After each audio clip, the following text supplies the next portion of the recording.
Et je l'ai Marion, j'espère que vous avez la force.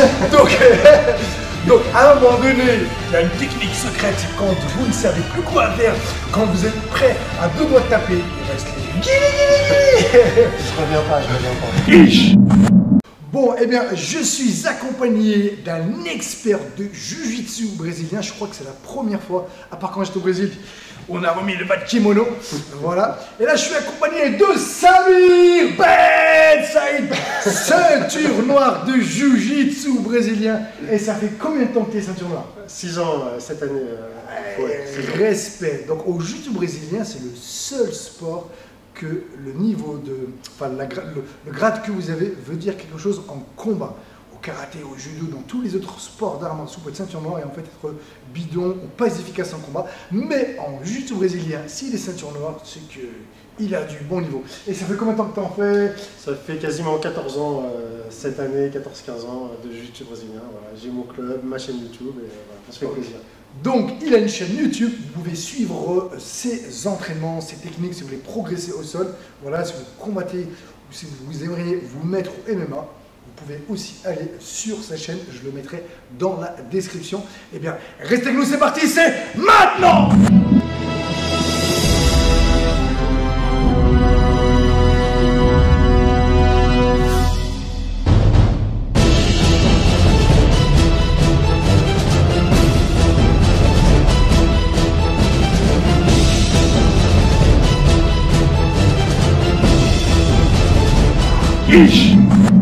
Explication. Donc là on est en MMA, bien évidemment, j'ai oublié mes gants, mais c'est pas grave, on simule que j'ai les gants, ou alors on est en valetudo, à main nue, je frappe, et il va vous montrer comment faire pour déjà se bloquer et m'empêcher, quand le gars est au-dessus, de frapper. Ok, donc ici, ce que j'ai un problème à gérer qu'on n'a pas en grappling ou en jiu-jitsu brésilien, ça va être les frappes. Donc, le challenge, c'est de ne pas me prendre une droite, parce que si j'en prends une, ça y est, c'est fini, il n'y a plus de technique qui marche. C'est game over, you're mort dans le game, comme on dit. Donc là, dès que je sens un mouvement, mais pas spécialement une amorce de coup de poing, dès que je sens un mouvement, vous avez vu ça? Donc je vais capitaliser là-dessus pour tout de suite m'en servir pour capter, pour casser la distance. Je contrôle la tête, parce que si je contrôle la tête, je contrôle le bonhomme. Ok, là, voilà. Je sors mes hanches. Et dès que je peux mettre mon tibia en opposition sur son biceps, je le fais. Maintenant, je ne lâche pas. Tout de suite, je viens glisser sur le poignet pour avoir cette position de contrôle. Et là, vous pouvez jouer, faire des petits drills à l'entraînement, vous entraîner, mettre un partenaire dans cette position-là et lui demander d'essayer de bouger pour tester votre position. Voilà. Vous êtes là, voilà, il va vous donner des opportunités, vous allez voir. Ensuite, un petit détail que vous pouvez faire, si jamais vous manquez de souplesse pour ramener votre jambe ici, ce que vous pouvez faire, c'est lever, prendre appui sur sa hanche ici et vous tendre ici. Vous tendez et vous passez votre jambe ici. Une fois que vous êtes là, ça c'est mon détail préféré pour les lourds, pour les gens forts, puissants. Ce que je fais tout de suite, je tends fort mes deux jambes sur son épaule. Fort. Essuie-glace. Et là, je vais dans la diagonale. Boum.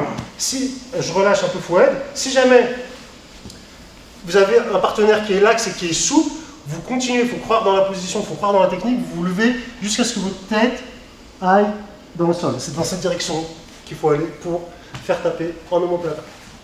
Alors, mais maintenant, comment je peux sortir moi de l'omoplata? Je vais avoir la petite prétention de dire que jusqu'à présent, de mémoire, hein, c'est juste de mémoire, mais peut-être qu'il m'arrange, mais j'ai jamais été soumis en omoplata depuis que je connais une défense qui est une tuerie que je vais partager avec vous. Donc, vas-y, hop, omoplata. Donc, boum. À partir de là, maintenant, ce que je vais faire tout de suite, mon bras qui est rentré, je vais venir faire une roulade. Je vais venir rouler ici. Pour reprendre une position plus favorable. Donc, je marque mes points, ou alors, une fois que je suis ici, où je vais venir chercher, prendre son dos, ou alors, essayer de prendre une position montée. Pour le normalement, là, ça va être compliqué pour lui, très compliqué. Bon, compliqué, ça veut pas dire que j'aurais gagné. On va faire une explication au cas où c'était trop rapide pour vous. Donc là, il fait son omoplata. Voilà. Bon. Si là, par exemple, je sens que mon épaule elle est déjà engagée, ce que je peux faire comme variante, c'est tout de suite venir caler mon genou là. Donc je suis ici, je sens qu'il prend là, et là, je ne peux plus partir parce que je suis un peu, c'est un petit peu engagé, pas de souci. Je viens juste faire ça. Là, je Je viens juste faire ça, à partir de là, il n'y a plus rien. Et en vrai, le top, c'est au moment où je fais ça, un petit peu barbare, mais j'aurais pas mal. C'est de venir prendre appui sur mon. Je vais prendre appui sur sa fesse quand on est là pour essayer de m'en sortir. Ça, c'est si j'ai pas eu le temps, qu'il il s'est trop engagé. Mais si, en général, quand on fait le omoplata, il y a un tout petit détail parce que lui, il faut qu'il se relève. Et c'est ce petit moment-là où moi, je vais profiter pour escape. Donc on est là, et voilà, il va continuer à remplir. Je pose ma tête ici, et ça termine. À partir de là, et ben là c'est bon. Donc là, comme Samir il est ceinture noire, et que peut-être Golden Pond, il allait peut-être me reprendre dans sa garde, je prends son dos, et j'ai peut-être plus de chance.